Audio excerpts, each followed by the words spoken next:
I have to confess, there's a certain degree of cellularization of Indian geography,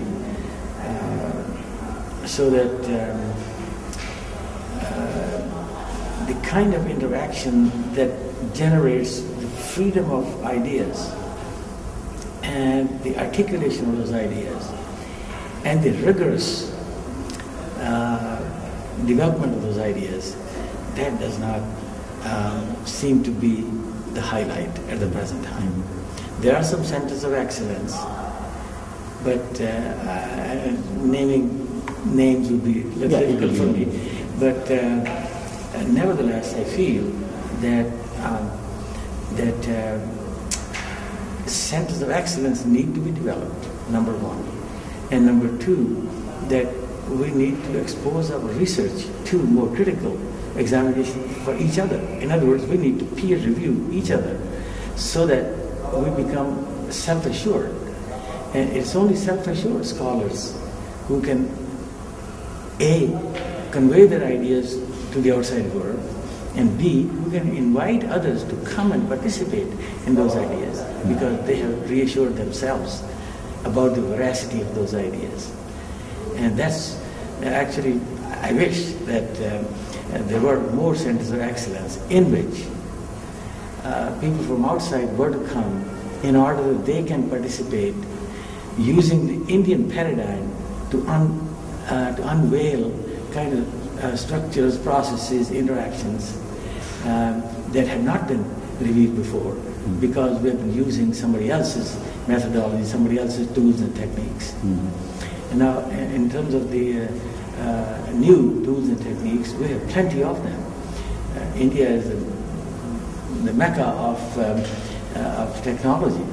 And if that's the case, then maybe we geographers have the responsibility to utilize the best of these techniques to articulate our own ideas here so that they become solidified and clearly defined, somewhat like the old French school of thought where the ideas were clear and they achieved considerable success. Today there's no limit. French school ultimately kind of petered out, but there's no reason now. The sky is no longer the limit,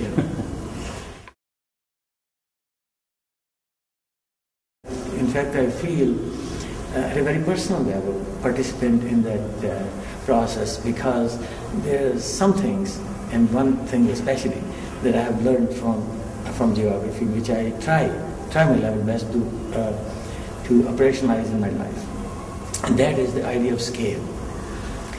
The idea of scale is so critical to me that it helps me sometimes to find a path where I might otherwise be cluttered with ideas.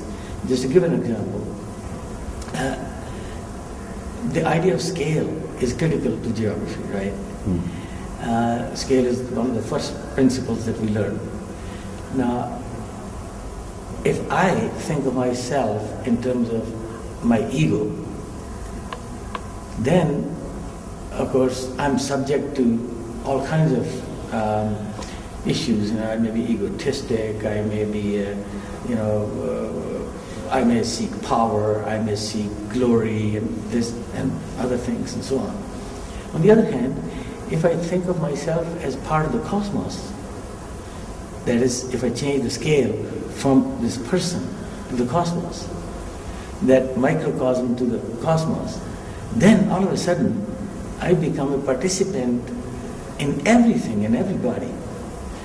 And how much freedom, how much sense of freedom I can experience, this is incredible. And all of a sudden, the little issues that might bug me because I think myself as a little something, those issues just totally disappear.